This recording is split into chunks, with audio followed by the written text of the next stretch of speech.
2 Samuel chapter 6 records a tragedy and a triumph.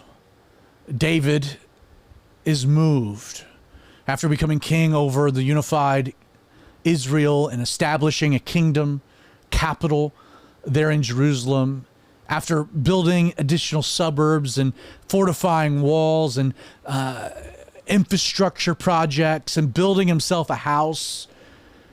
David is moved to bring the Ark of the Covenant out from obscurity. It had been for 70 years in Kirjath Jearim.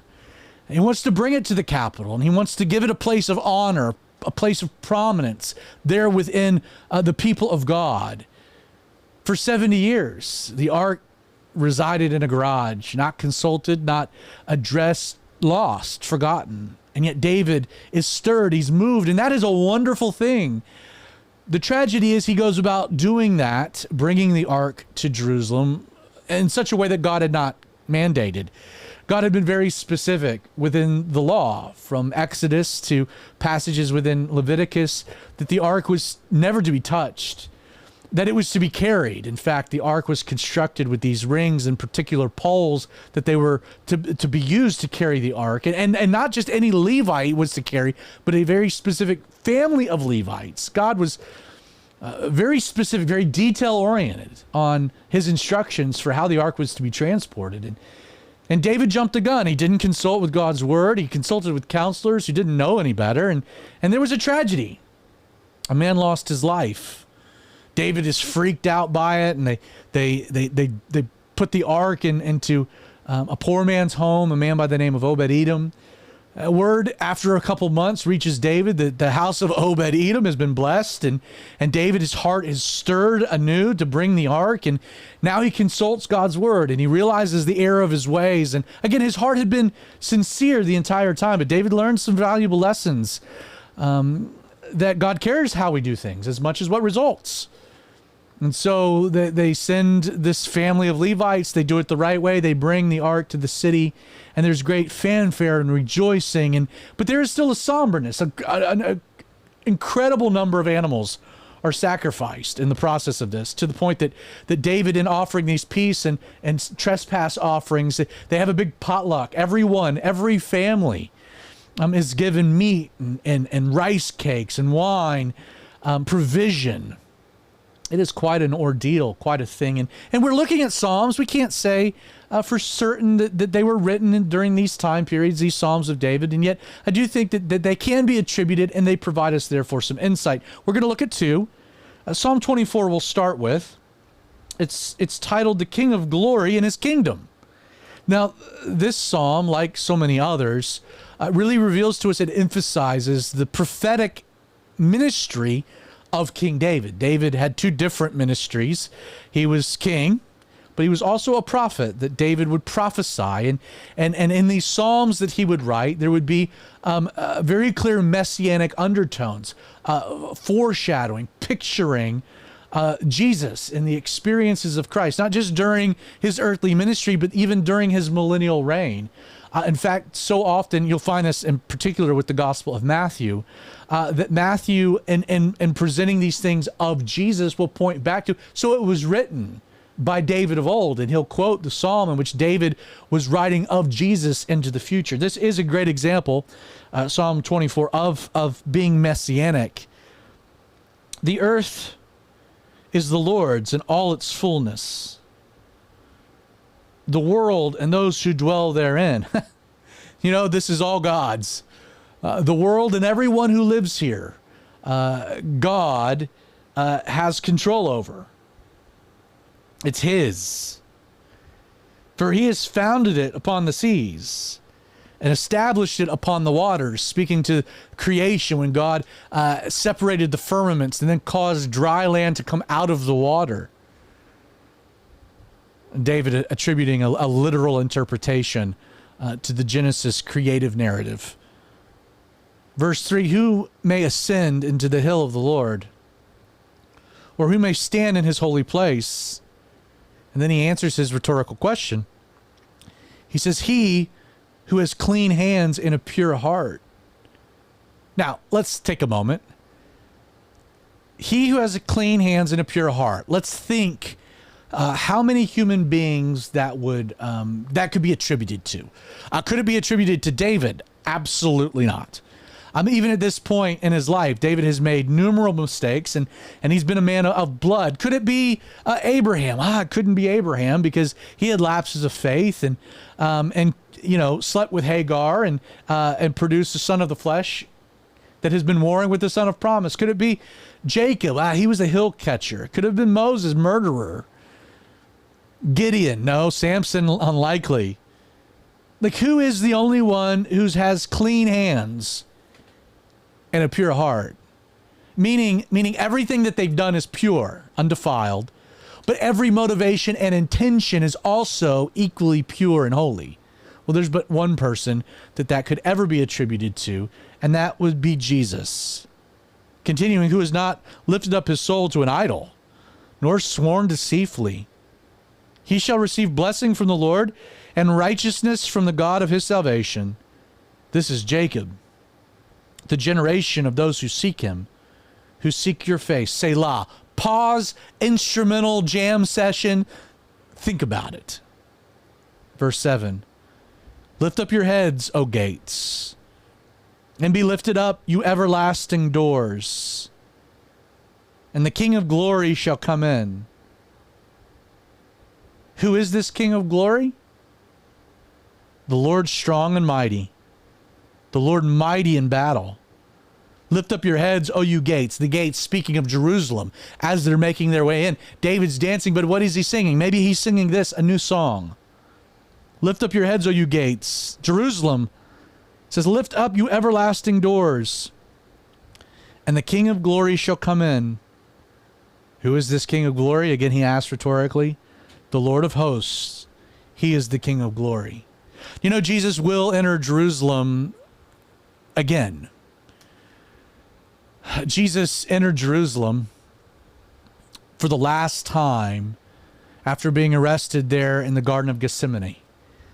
He was taken back into the city where he stood 6 different trials, where he was slandered and lied about, spat upon, beaten, mocked.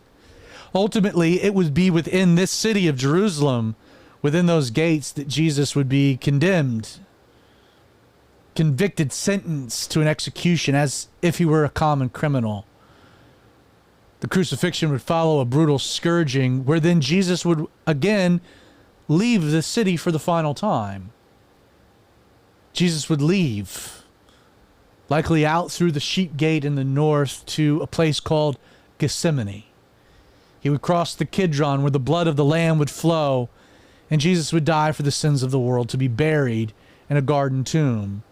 There's no mention in the resurrection, the 40 days of resurrection life of Jesus, of him entering back into the city of Jerusalem. Not necessarily through the gates anyway. But Jesus will come again. We're told that there's a future day where Jesus will touch down again on the Mount of Olives. And he'll cross back across the Kidron. And he'll enter back through the east gate. And he'll declare Jerusalem to be his capital. This prophecy is so well known that the Muslims, when they had control of Jerusalem, have boarded up the eastern gate and have put a cemetery outside of it, trying to deter the arrival and entry of Jesus. David writing as he's going through the city, picturing a future day. So we have Psalm 24. We also have Psalm 132, which is 18 verses. Again, we're not going to be able to do a full exposition, but to look through it, it's titled A Song of Ascent, and it fits within this section. And people, if you do study, they'll attribute it to Hezekiah the king. Hezekiah comes much later than David. And so likely, and a lot of scholars believe that David probably wrote this, but it was compiled into this order of Psalms, the Psalms of Ascent, by Hezekiah much later. It's a psalm of prayer. It begins, Lord, remember David in all of his afflictions. And I think that's the first, David speaking in the first person. How he swore to the Lord and vowed to the mighty one of Jacob. Surely I will not go into the chamber of my house, or go up to the comfort of my bed. I will not sleep. I will not give sleep to my eyes, or slumber to my eyelids until I find a place for the Lord, a dwelling place for the mighty one of Jacob. Again, David's motivation. He's built a house, but there's a stirring within him that didn't sit well. David had a home, but God was chilling out in a garage.